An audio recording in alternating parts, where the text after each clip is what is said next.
తిన్నప్పుడు టేస్ట్ ఉండదు, రెండోసారి తింటే రొటీన్ అయిపోతుంది. అందుకని ఇక ఇప్పుడు పవన్ కళ్యాణ్ రఘురామకృష్ణరాజు ప్లేస్లో ఎందుకు నిమ్మగడ్డ వస్తున్నాడు, అంతకుముందు సబ్బమరి ప్లేస్లో రఘురామ ఎందుకు వచ్చాడు? ఒక కొత్తదనం కావాలి. ఇప్పుడు వాళ్ళకే ఉన్నటువంటి ఆయన పేరేంది ఆయన శ్రీనివాస్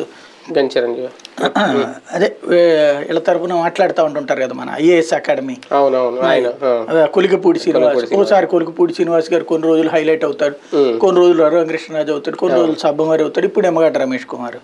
అంటే కొత్త ఒక వింత పాత క్రోత జనానికి. ఆ కొత్త దానికి కావాల్సిన మార్కెటింగ్ ఇది పీకే. ఇవాళ పీకే వచ్చేసి 3 నెలల్లో పీకేదేం లేదు.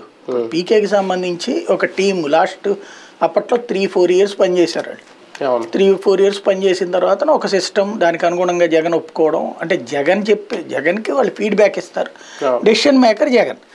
అయితే ఏంటంటే జరిగిన ఇష్యూస్లన్నింటినీ కూడా గెలుపుకంతా కూడా జగన్ది కారణం కాదు, పీకే కారణం అని చూపించుకుని వచ్చింది ఎవరయ్యా అంటే తెలుగుదేశం వాళ్ళు. వైసీపీ కాదు కదా, వైసీపీ పీకే వల్ల మేము గెలిచామని ఇప్పుడు పీకేకి సన్మానం చేసింది. ఆ రోజున జగన్ చూపించాడు ఇతనని, ఇట్స్ ఎనఫ్ అయిపోయింది.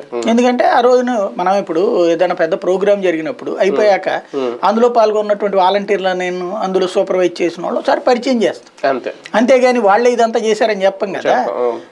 అట్లాగే ప్రశాంత్ కిషోర్ని చూపెడితే వీళ్ళు ఏం చేశారు, జగన్ తన స్వశక్తితో గెలిచాడు అని ప్రచారం చేస్తే బాగోదు కదా. అంటే ఫస్ట్లో ఏం చెప్పేవాళ్ళు, జగన్ ఎట్ట గెలిచాడు, ఎందుకు గెలిచాడంటే ప్రజలు మోసం చేశాడు,